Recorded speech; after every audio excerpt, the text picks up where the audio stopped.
you're blue and you don't know where to go to, why don't you go where fashion sits? Putting on the Ritz. Hey all, and welcome to Hoof-Hearted. Tonight, we're catching up with a lot of things that we missed because we were overwhelmed with the stink of real life. And truth. Mm-hmm. Lots of truth. Well, And some now regular stink. overwhelmed with the stink of truth. Joining me tonight is GREGDAWG. Oh no, not real life. It's not my favorite. Ugh.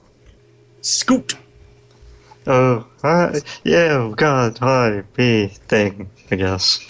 Good job. You are a you thing, yes. Yes. And TGYR. It's me, TGO. It's a me, Oh. TGO. Or it's TGYR. the TGO. Yes, I'm TGO. So tonight's going to be a little bit different in terms of Pony Podcast because we're kind of trying to catch up. We've been falling behind on some things, and we're going to start this podcast will be devoted entirely to catch up. So, you get a twofer. No, you get Heinz. Yay! Heinz. Come on, Treebeard. Come on. Oh, God. Wow, Hey, that took you a why? while. Wait, what?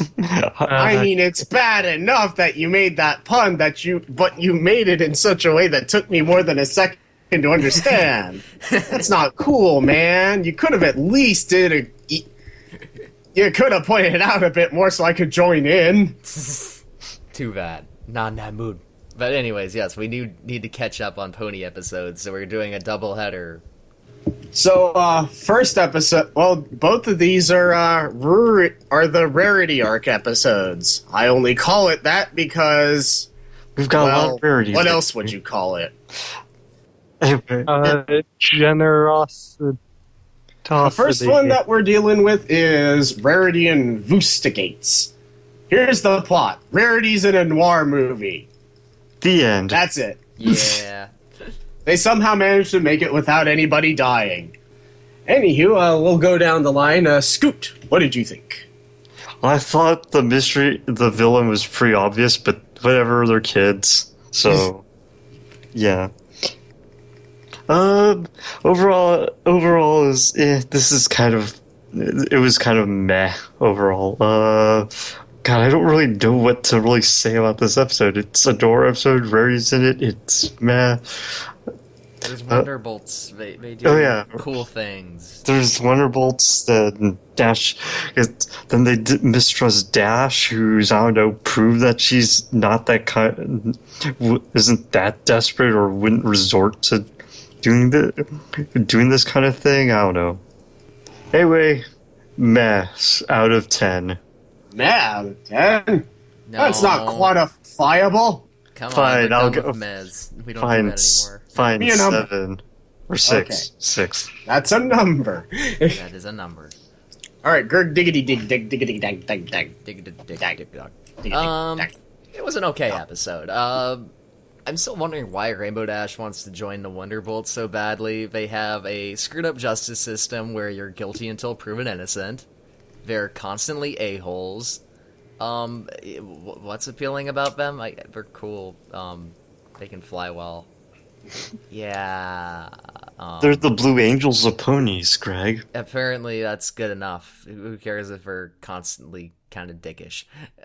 Anyways, though, I did like the noir in this episode, and it's for a kids show. They play around with what they can, and it's still pretty enjoyable. I love the scene with the guards being interrogated, and Rarity, she's a lot of fun in this episode, to say the least. Oh, yeah. I mean, I would say that the plot is almost too simple. Like, I was kind of hoping for another twist at the end. Again, kids show, can't talk it too much, but I was like, yeah, that sure was the thing I figured out 20 minutes ago. But yeah, I guess that's it. So I'll give this episode a 6 out of 10 as well. It's all right. Alright. Tigi, what did you thunk? Yes, me. Yeah, you know. Mispronouncing the noir stuff- words. It's our Yeah. gimmick. It is. It is our The noir stuff is all really cool. I like it a whole lot. There are some parts of the, like, evidence Rarity uses that are really sketchy. Like, well, I saw the rope on this curtain was undone, so clearly someone was hiding behind it. And it's like, or someone bumped into it and it came undone, or someone was cleaning the curtain, or, you know, like, there were tons of ways it could have come undone, but okay. But, yeah, it was pretty decent overall. I said earlier in the week, or last week, or at some point, that William Anderson was, like, on top of his game with this episode, because all of the music is absolutely fantastic. Yeah. It really sets the mood perfectly. It's so good. So, yeah, I don't know. I'd give it, like, 7 out of 10. It's on the good side of meh, but it's still pretty meh. Alright, so my turn? Yes. Mm-hmm. Alright, so I like this episode quite a bit, actually. Although part of it has more to do with Rarity than anything else, because the thing that I really liked about there's some people who were kind of a little bit miffed by by Rarity being into, like, mysteries and fucking noir shit, but the thing I'm thinking is, this is just playing into Rarity's attention to detail. So, it seems like an interesting use of her already established character traits, which is always really cool to see.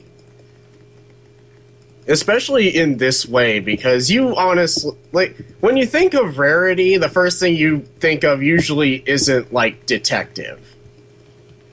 Mostly because there's no reason you would think that, but it makes sense. Conclusion being really obvious. Yeah, all the setup was really obvious with, like, the washed out Wonderball. I'm like, he's up to some shit, isn't he? He looks like Mark Harmon horse. And he sounds like a villain too. He had like that voice. It's like, yep, he done it. He done it. He done it. He already done it. Look at him. He done it.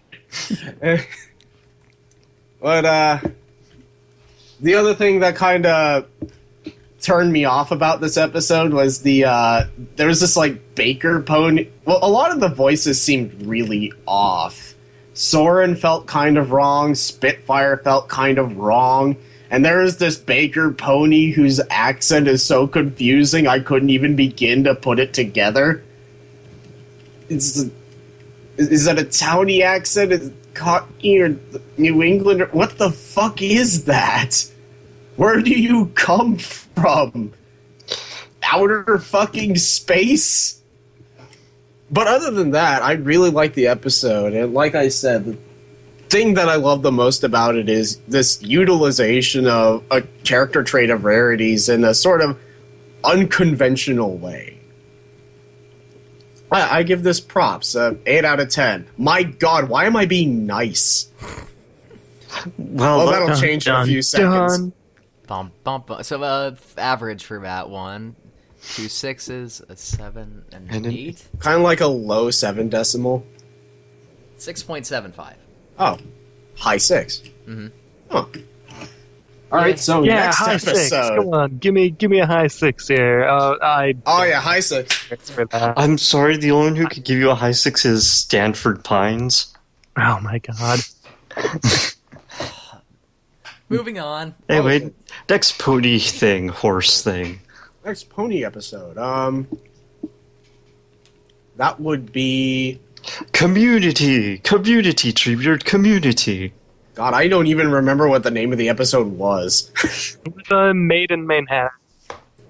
In Manhattan. Made in Manhattan? Yeah. Okay. So, Made in Manhattan. We have a very different opinion on this one. Guys, what do you think? Oh, I guess go around the same way again, Scott. Very public service announcement about the help out in your community, guys. Volunteer, help out your community, participate in community works, blah blah blah. This thing paid for by the ad council. Yes, I'm stealing one of Greg's jokes.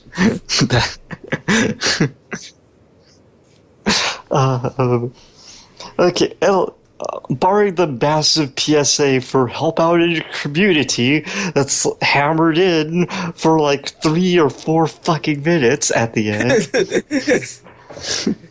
Damn, Scott's getting vulgar. Let's see. I did like the Swear more. Angry Scott. I did like some of the jokes, like the Rarity. It's like, I must stop this person from making a terrible mistake of buying that hat. It's a fucking travesty. Apparently a crime against fashion. Also, I'm trotting.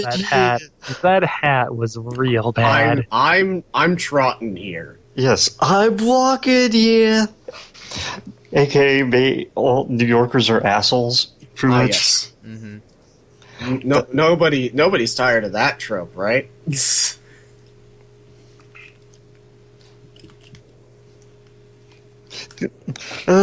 see. God, I just can't get over the stupid community thing being hammered in to you at the end of the episode. That's the... Hold on, wait. Is what you're telling me that I should help in my community? Why, yes. And that even just small things can have a big impact? Yes, TG, that is exactly what I'm saying. Oh my god. I know, it's really subtle about it. You never have guessed. Pretty much the best way to describe this episode, it feels like they ended the episode too early, but then they realized they had 5 minutes left, so they spent that 5 minutes just going over the lesson just in that 5 minutes. I mean, I thought when I was watching this episode and I got to this point, I just looked, it's like, oh, the episode's almost over. Then you look at your timer and you realize, like, oh, there's 3 or 4 minutes left. Oh, God.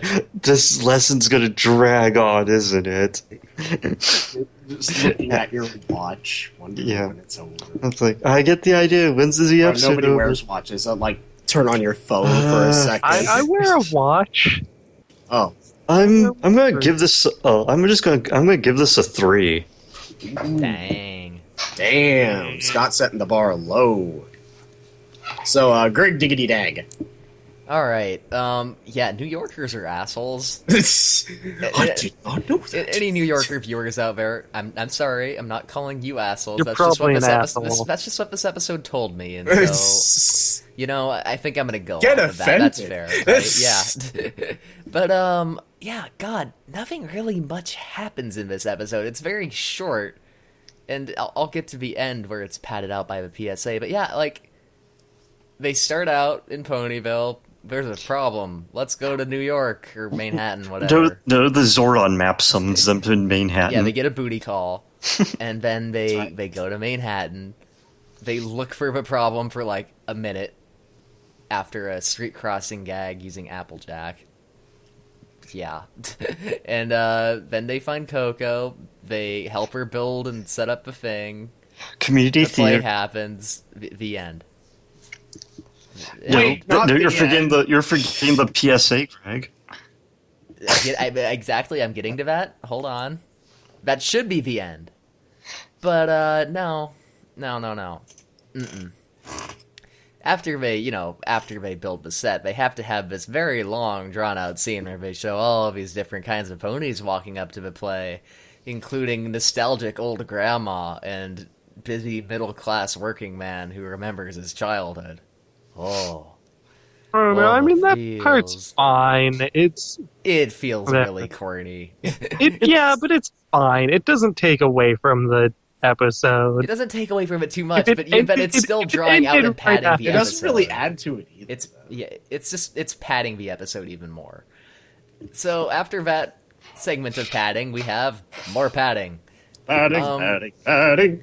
I mean, seriously, they go around the audience and we're like, oh, this inspires me to do good stuff in my community. Then they go to the main six. Someone else walks up. Oh, I should do good stuff in my community. We get it. We get it. Did I mention we should do good stuff in our community? You might have mentioned that once or several million times. I think possibly we should do good stuff in our community. Oh, hey, it's Captain Planet to tell us to do good stuff in our community. God damn it, that now doesn't you're actually stealing happen. my joke. I don't remember that from the episode. But it might as well have happened, because this really felt like we were watching the end of like a really early 90s like lame-ass PSA cartoon, and you're just like, oh my god, shut up. Don't fucking care. We get it. Now I will actively oppose this cause. Right. Because you're telling me to support it. Yeah, and yes, obviously we should help out in our community. This needed to be the moral of an episode, and it needed to be repeated several times, really? And apparently, all the New Yorkers needed to stop being assholes was a play. Guys, That's just it. stop being assholes. That's all they needed. Now, But- the entire But way of Greg, life of the city they're totally walking changed. there. They're Yeah, walking we're there. walking here. But yeah, it just really pads out the episode. There's nothing really in this episode, and it just goes on and on and on, and it's like they wrote 2/3 of an episode, and they're like, shit, this isn't enough. PSA. Boom. Done. What else in this episode other than the bullshit padded ending? I liked Coco. Yeah, Coco's great. Coco's adorable.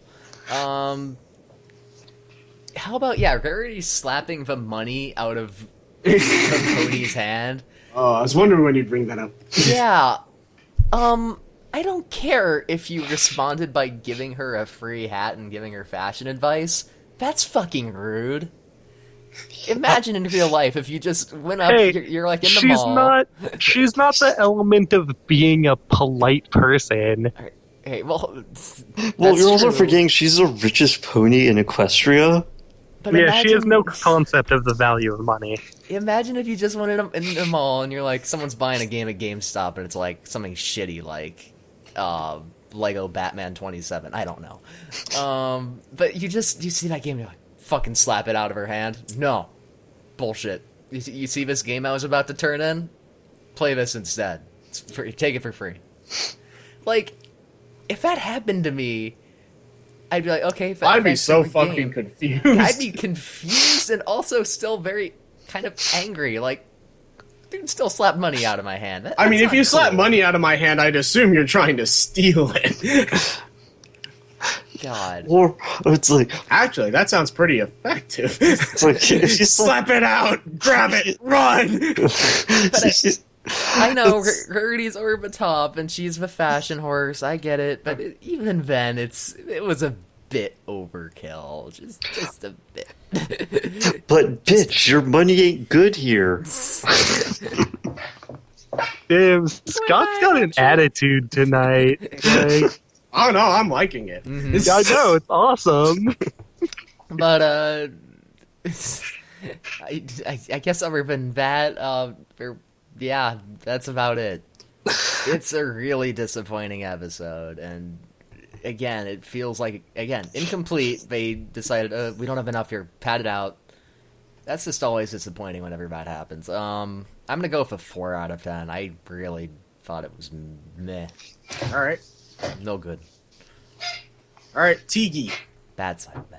Alright, well, if you're one of the very few people who used to watch our old stuff on our last channel, you know that I'm like the big theater person in this group, along with Duster. But so you think, it's a theater episode, CG's gonna be happy with it, it's gonna be awesome. No. No. So, No. Why would you So think that, you wrong. stupid? How did you fucking like all shithead? those theater title puns, TG? they were all awful, and most of them... I didn't even like them. You fucked up.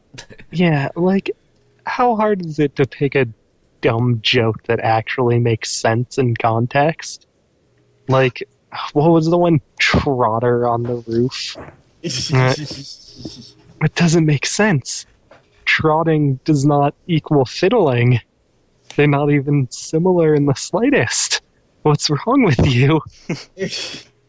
But, yeah, like, the one, besides Coco being Coco, and that's rad as hell, the one thing I liked was just a tiny little world-building thing I'd never thought of, but if you're doing theater and you're a horse with a magic butt mark, you gotta cover up that butt mark when you're doing theater. And they do in this. Like, they have... Otherwise, they'll assume you're playing a horse with a theater butt mark. Yeah, exactly. Like, it was a really nice touch that I really liked. It is a nice small detail. Yeah, but, like, pretty much everything else in this episode was real bad. Like, all the stuff with Applejack at the beginning, like, not getting big cities, like, why didn't that come up the last time they were there? And, like, at the end when they get up on the stage, Applejack is, like, having stage fright. That's never been a thing before. Like, I don't get where all had a this is problem coming from. Like, yeah, it's really weird, and I don't really like it. So I'm gonna give it like a 3. I'm gonna say 3. You know what? One more thing I forgot quick before I forget. What's with Manhattan's like place and time?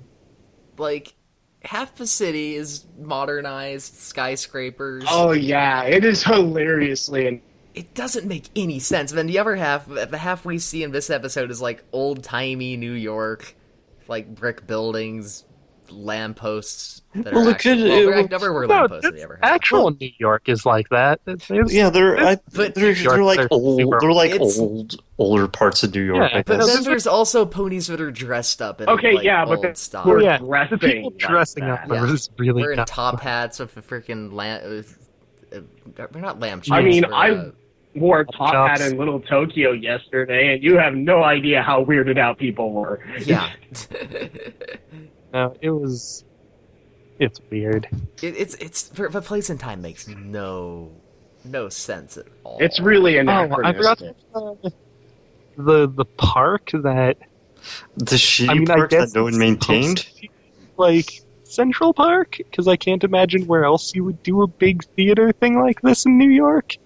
Like, if you're doing a theater in a park in New York, it's probably going to be Central Park. Why is it such a shithole?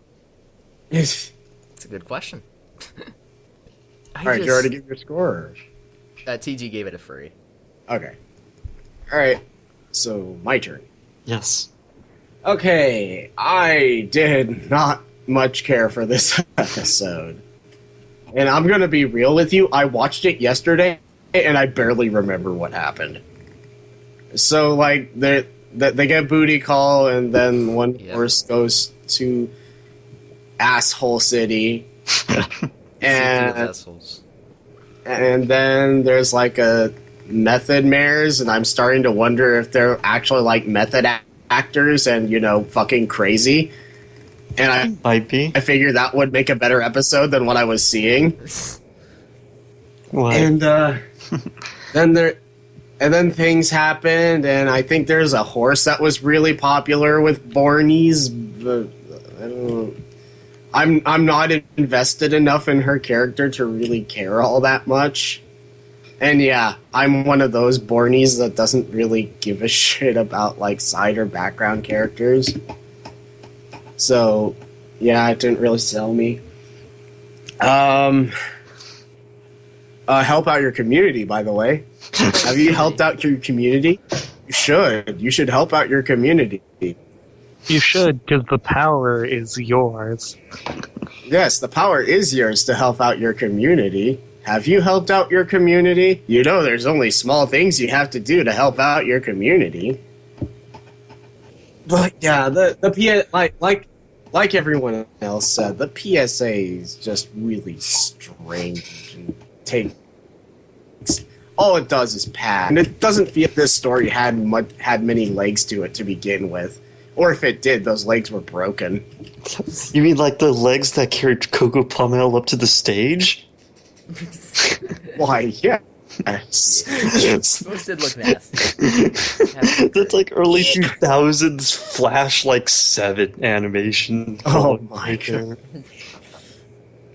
But yeah, Applejack, and this is something that I only just thought of now, Applejack not really getting the big city just doesn't really make a whole ton of sense to me because she's been there before. Yep. She knows how shit works. She just didn't like it. Yeah, like she has trouble crossing a street. Like She lived in Manhattan as a kid. She knows how. She should probably know how to be an asshole. But no, it is absurd though. They make the whole like societal difference thing to be like a big deal, and it's like no, like even people from like the rural South still understand how the city works. We're not this out of touch. Like really? Yeah, I mean, come on. It's dumb. And more specific, I'm like, okay, if it was anyone else, I might have let them get away with it, but it's Applejack. She's been to the city before. She knows how it works. Hell, this isn't even her first time. It's her, what, third? It's like her maybe? third, It is yeah. her third, yeah. This is the dumb. It's... Rarity is, I'm not even sure what to say about Rarity here. It's just, she's there, she acts like Rarity. Well, except she's slapping It's money like out of people's hands or hooves. Like I said, Greg, bitch, your money ain't good here. This is definitely a 3. It's forgettable. It doesn't accomplish a lot, and it doesn't even make much sense. All right. So yeah, those are the pony episodes. That comes out to a 3.25. Damn. So, a little recently, there was an op-ed on Horse News. By the way, support your local horse news community. And concerning considering the cult of personality surrounding Lauren Faust, and there's a range of opinions in the fandom about Lauren Faust, and the vast majority of them are positive. She made the show, which leads some people to attribute some godlike status to her.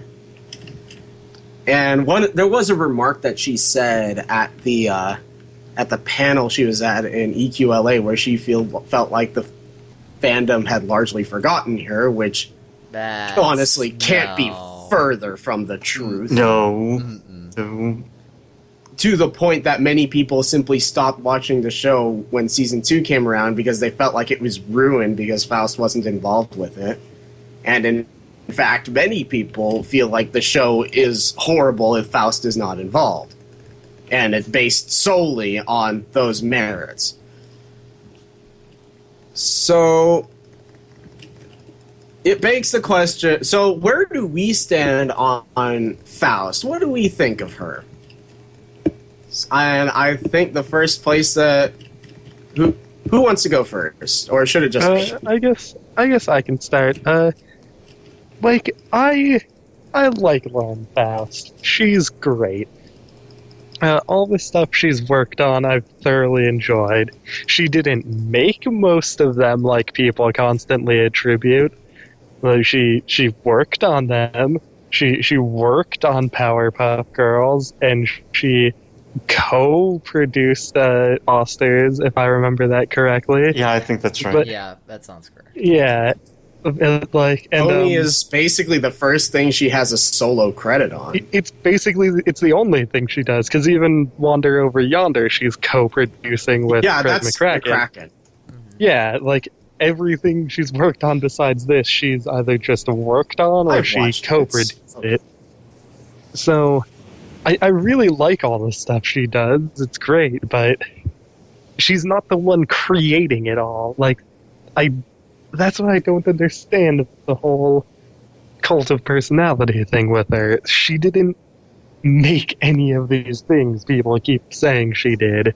So when they go, the show's not good anymore because Faust isn't working on it, this is the only thing she has done solo. So where are you getting your information? Well, what are you comparing that to exactly? It's like, yeah, I don't. I was saying that too. Yeah, I know. It's, yeah, I just, the whole thing is kind of ridiculous to me. Which, again, it's not saying anything bad about Faust. I love Faust. She's great. But, like, she's not a god. She's not the greatest creator out there. Like, just treat her like a normal person. That's pretty much it. Alrighty. I'm not sure I could add much for that. I mean, I liked the show she was involved with. I mean, Foster's was great. She didn't work, like you said, she was involved with it, but I don't think she did much. She did actually have a major role with Foster's. Like, she was one of the two people in charge. Right.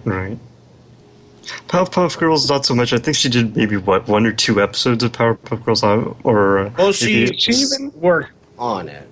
Yeah, wasn't she, like, doing art for it? Was that her thing? So she was it just concept art, or did she do storyboards? She did, like, storyboards and stuff, but, like... Which is a big deal on an animated feature. It's true, but, because like, storyboarding basically amounts to directing. Right. Yeah, but at the same time, people act like she created the show and she came up with all the stories and she was behind everything. But no, it's not the thing that happened. Yeah. And, I guess my opinion on it is pretty similar to TG. Yeah, she's worked on a lot of great stuff. She's a very nice lady. She's always very courteous at conventions and really nice to her fans.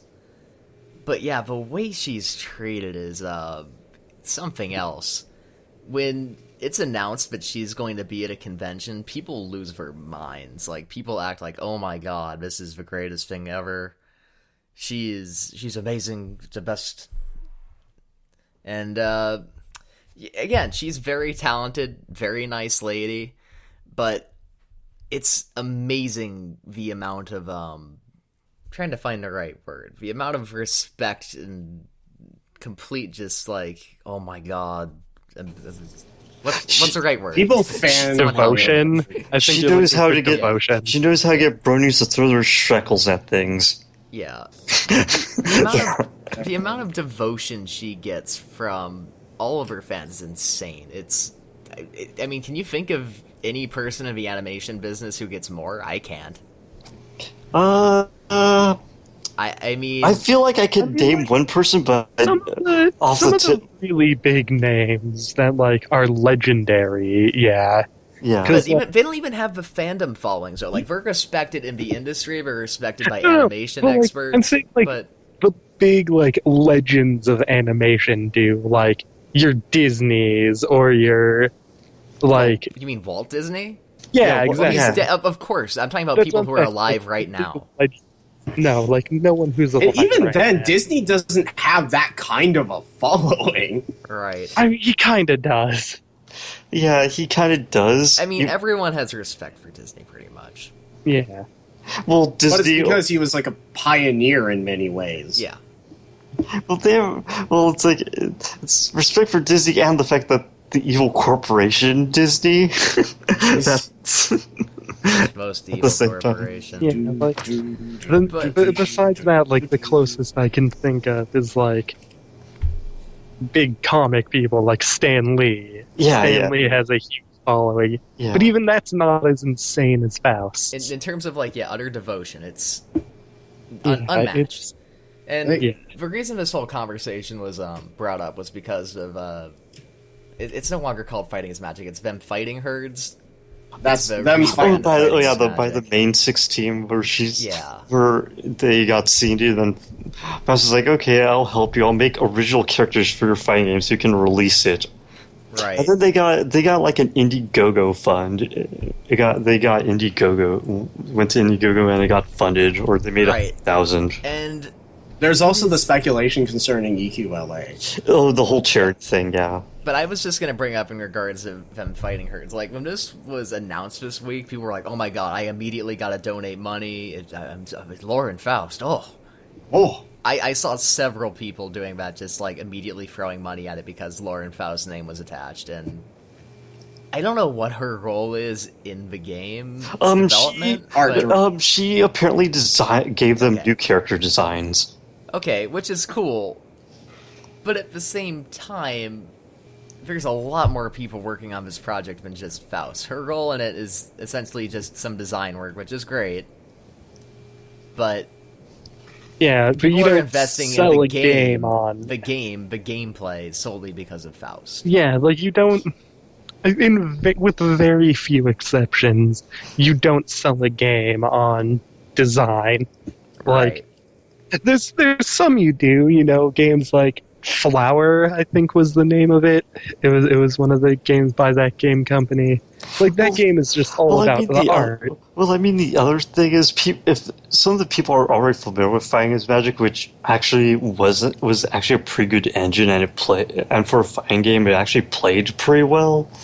Yeah, so no, there's that as well. But then there's tons of people who are just going into it for Just for Faust, Faust. and like I said, you don't sell games based on the design. You sell it based on the gameplay. Yeah, this thing you're actually gonna play, and when people funded Mighty Number 9, it wasn't for this game is gonna look like Mega Man. It was this game's gonna play like Mega Man. Right. When And people KJ Inafune is involved. Yeah. And then when people funded Ukulele, it's not this game looks like Banjo-Kazooie. It's this game plays like Banjo-Kazooie. And when you fund a game, it's because it plays well and it plays like something you like, or it plays like something new and original and you like it.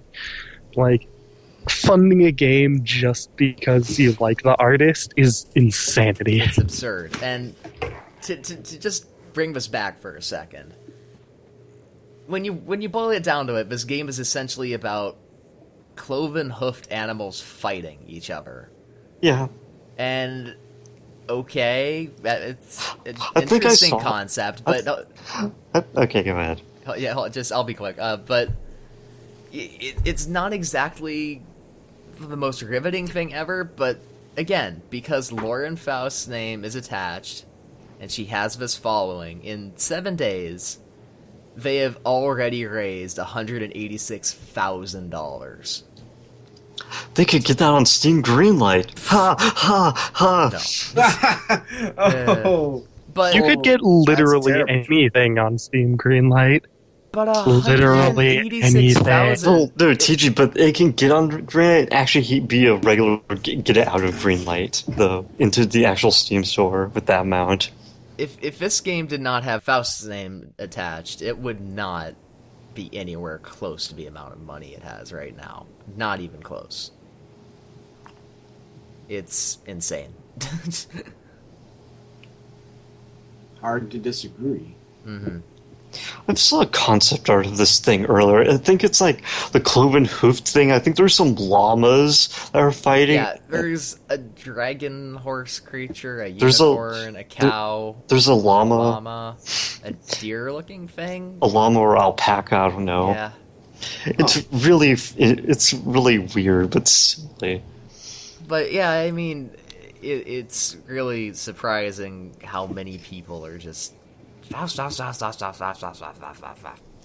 It's yeah. I'm tired. Let's move on, Greg. Well, I think. Treebeard still hasn't given his opinion.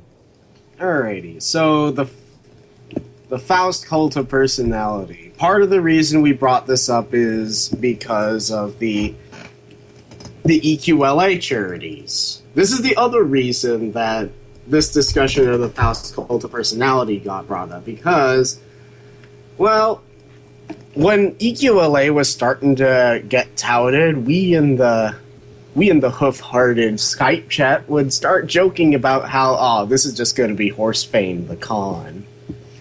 And during the last minute, they announced Faust as a guest and rearranged a bunch of panels to give Faust a time slot. And there's some speculation about how exactly they got Lauren Faust to come to the con in the first place. Because in the earlier planning stages, she wasn't going to be coming. But all of a sudden, almost during the con, she just... Now she's okay with it. So one of the things that people thought that's that it might have to do with the charity that they selected. They didn't officially announce what charity would be involved with the charity auction before, but the one that they announced for EQLA after Faust was announced was the... what's the animal one? It's... Wildlife Learning Center. Yeah, Wildlife Learning Center. Okay. And this is like Faust's, for lack of a better term, pet charity. Like, every time you see her doing a charity, it's this one. So some people have come to believe that the reason Faust even signed on for EQLA was because they changed their original charity to this one. Now, whether or not this is true can be left up to speculation, because we sure as hell aren't ever going to know for sure. But we need to consider the fact that this is something that could conceivably happen. It is sort of a mark on let's just call it what it is, the lack of scruples that we associate with the Everfree Network staff that became the EQLA staff. Unfortunately. But there's also, again, the cult of personality surrounding Faust, of just the lengths people will go to earn her approval. And something that they said in the Horse News article, that they attribute, folk hero status, going to Faust to fight the evil big corporate Hasbro. And I will admit, especially after seeing the third Equestria Girls movie, I'm not a big fan of corporate Hasbro. But it's really strange, this deification of Lauren Faust. Well, it really didn't come around until after Pony. Before. Yeah, it came around after she was let go. They revered her quite a bit, even while she was still on the show. But when she left, she became almost a martyr. She became martyred, yeah. Which is bizarre, because she left on her... I mean, she wasn't She left on her own. But she chose to leave, yeah. Because of creative differences that we're not exactly privy to. Yeah. As far as I've heard. I fucking took notes during the panel. Who the fuck does that? Who brings a fucking notebook and takes notes during a panel? Me, You care. You care. And I don't remember her mentioning the exact details of what this difference of creative direction was. And all she really will say is that Hasbro got too involved, and she didn't like it, and so she said, "Screw it, I'm leaving." Right. Yeah. And we don't really know the specifics about that, so honestly, we're not really sure just how justified it is. Personally, a lot of the cult of personality with Faust is just sort of defaulting to the idea of Hasbro being evil because they're a corporation. And A corporation honestly, is always evil in today's world. to be fair, I don't completely disagree with this assessment. I don't completely disagree, but people take the whole corporations are evil thing too far. Yeah. People are quick to jump on that bandwagon to justify things, and it happens a lot. It does. Far too And the fandom seems to have more of I'm not sure what they have an appreciation for, but it's sure as hell not the truth. They're goddamn that's the thing. hippies. Goddamn hippies. Goddamn hippies. But yeah, that's probably the thing about this that bothers me the most. That the idea that the fandom values this spotless image of Lauren Faust to learning what actually happened. And they'll go so far as to bend over backwards for her at every opportunity. Right, and they don't even actually know what happened. I don't either, but I'm not about to offer blood sacrifice or something. I mean, yeah. If I remember correctly, wasn't she going to have another project that ended up going south very, very badly? It was like the Galaxy Girls or something? That was the one she was working on before MLP. Okay. She was trying to promote it during that time, but it didn't really pan out. But then she had something else. It was the Super Wonder Friend Girls or something like that. Oh, the Super BFFs Forever. That was part of the segment on Cartoon Network that was a sort of DC themed. Yeah. Was that around the time she left Pony? That was. Yeah, that was maybe around. She thought that was going to become an actual series, and that gave her. Well, it was it was sort of a series of shorts. Yeah, and it didn't last very long. But she was trying to pitch it as a full series, if I remember correctly. Yeah, she was trying to do something with it to make it bigger and make it hers, and it didn't work out. I'm trying to remember if she said what exactly it was that caused it not to really pan out. Mm-hmm. And I think it's the whole sequence of shorts didn't do. The collection of shorts overall didn't do too well. Was that one of the things that she brought up? Like, the people in charge said we like it, but it's girl focused, so we don't know how that'll do. Well, no, it's the was whole. that one of those things, or was she brought that up a couple times? No, it might have, but I don't quite remember. The thing is, it was like a whole DC block that Cartoon Network did for. This was the one that Young Justice was on. Yeah, it was part of this block. Honestly, I didn't really care for Young Justice. I don't think. And this is actually the block that Teen Titans Go debuted on. God, no. I know. Let's never talk about that. Yeah, I don't think Young Justice did all that well, and since that was kind of the thing holding that whole block together, so when they decided to stop airing Young Justice, the block fell. Everything else everything that didn't survive on its own was kind of left by the wayside. Yeah. And yeah, I watched all of Young Justice, and honestly, Young Justice is like Teen Titans if they decided to make it edgy and not fun. It's a more serious Young Justice. It's like I consider it like it's closer to not the Justice League, I guess, or I guess Justice League Forever. Justice League stuff. The more recent, not the early ones. Like I think the Gods and Monsters. Yeah, the Gods and Monsters one where they have like the satellite laser beam thing. I'm thinking along those lines, I guess.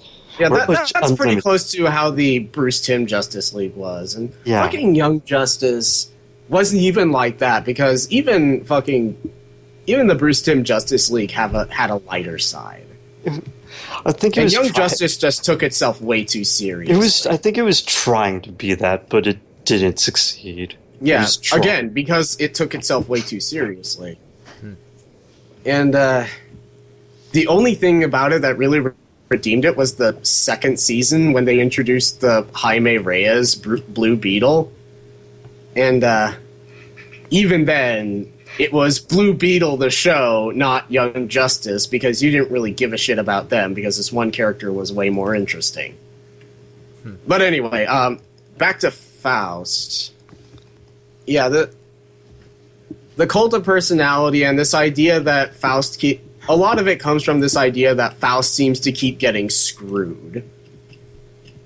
And I'm honestly not I would like to know more about what's going on behind the scenes, but I doubt we'd ever get there.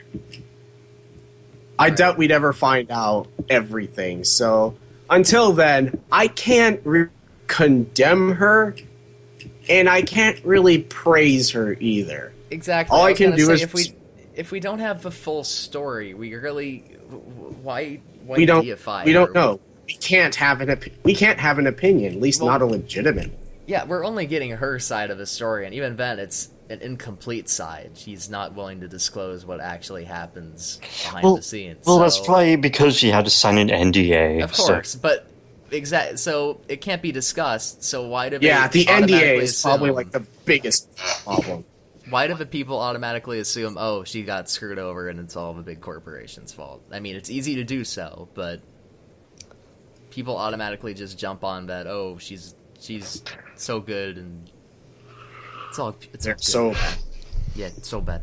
No good. yeah, people like to simplify the world to make it easier for them to digest.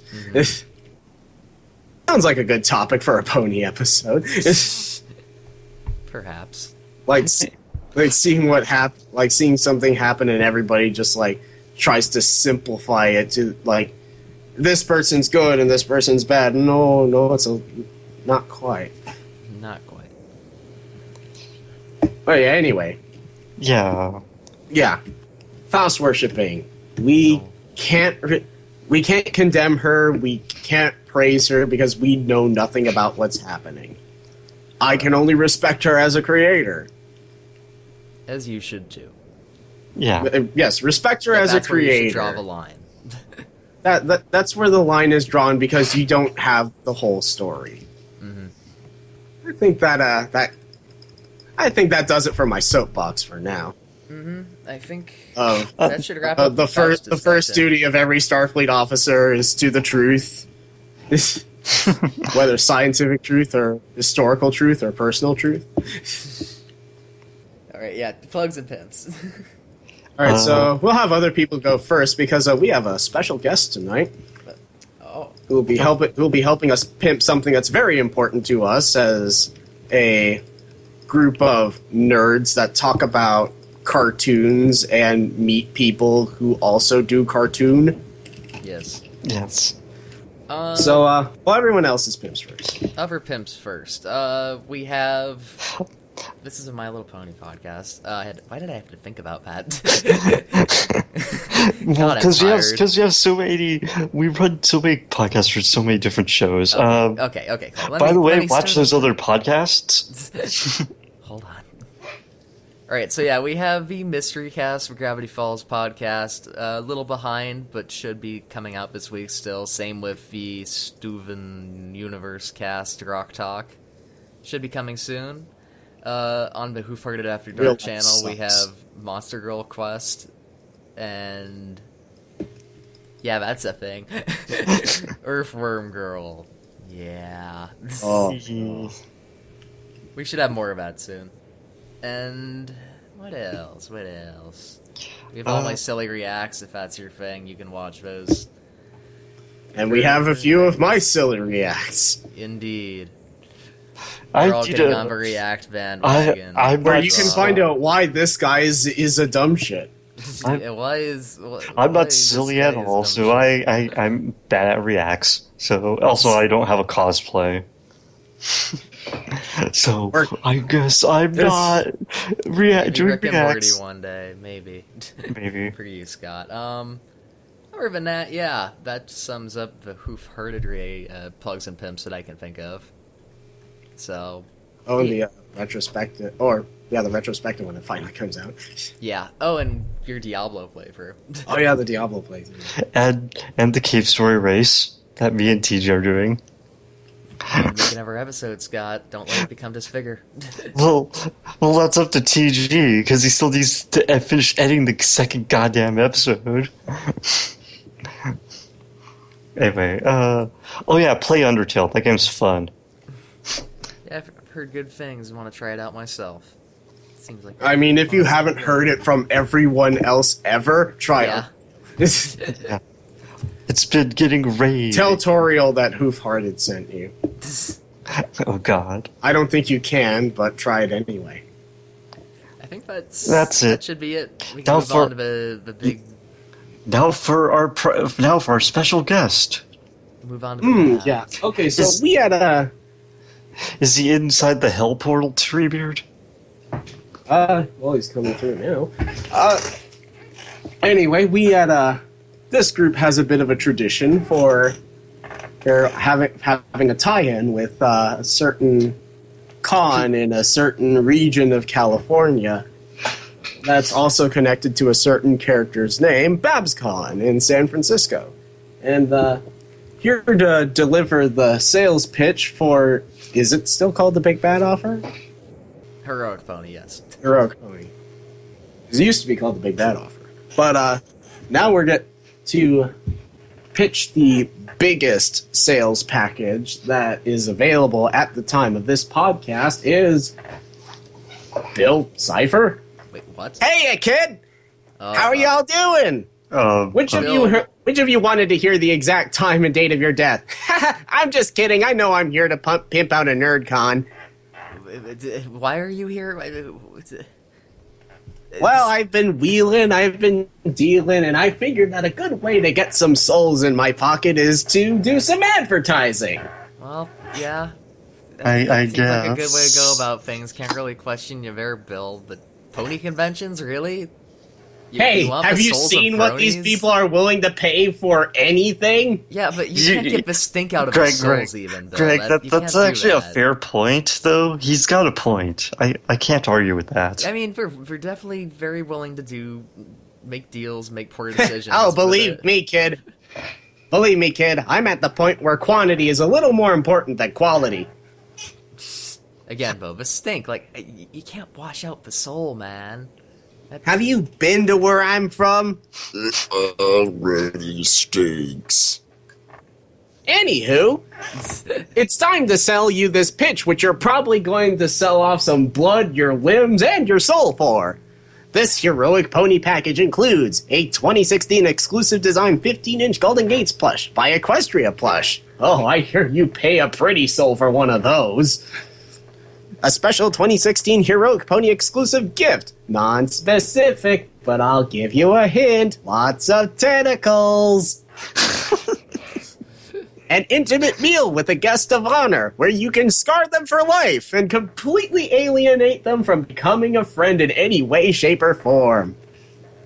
A special 2016 Noble Pony exclusive gift. More tentacles. And the 2016 Crystal Pony exclusive gift. It's a rock. I'll tell you right now. It's a rock. It's a rock that talks. What? Backwards. Rock talk? And a set of 3 BabsCon OC plushies. Golden Gates, Silver Span, and Copper Chip. Wow, they're really covering the whole spectrum of World of Warcraft currency.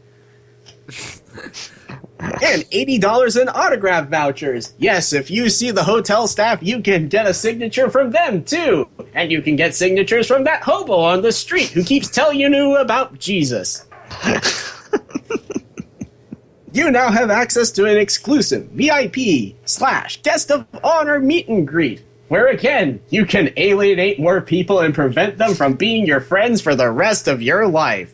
Unless you do a deal with the devil, but that's a different matter entirely. And you have front-of-the-line privilege before all other tiers to all events, including autographs. Why, yes, if you wanted to have the impulse to push people out of the way to meet a random celebrity for a horse cartoon, now's your opportunity to do it without any penalty.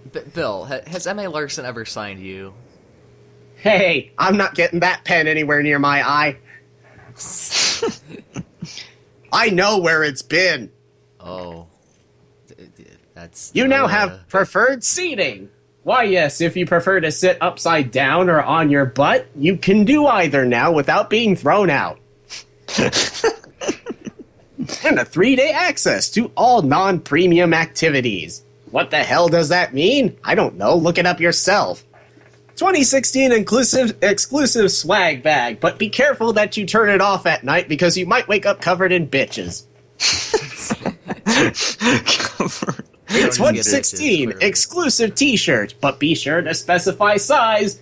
You need to make sure that they know whether you're XL or XXXXXXL. What size works for triangles? That's a little bit trickier. Well then. I usually just leave it to whatever I'm possessing at the time. Speaking of which, look at what I can do with Treebeard's arm! Hey, leave him alone. We need him. No. You're gonna break his arm. He needs that arm. Break our Treebeard, damn it. He needs that arm. He draws things. And the 2016 exclusive premium lanyard.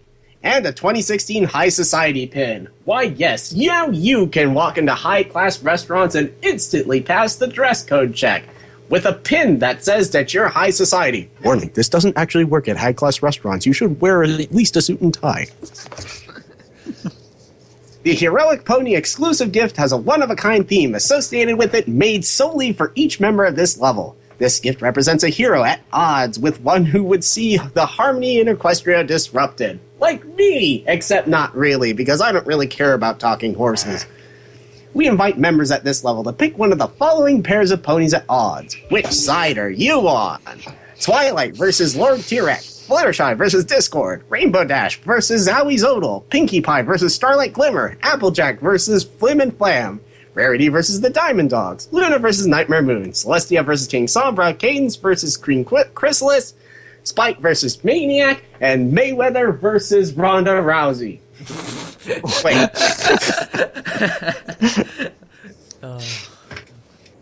Anywho, that's about it. See y'all in your nightmares. Bill, are you friends with Discord? Like, you talk to him still? He's no fun. Ever since he went all goody good, he stopped being fun. Like, what did you used to do on the weekends?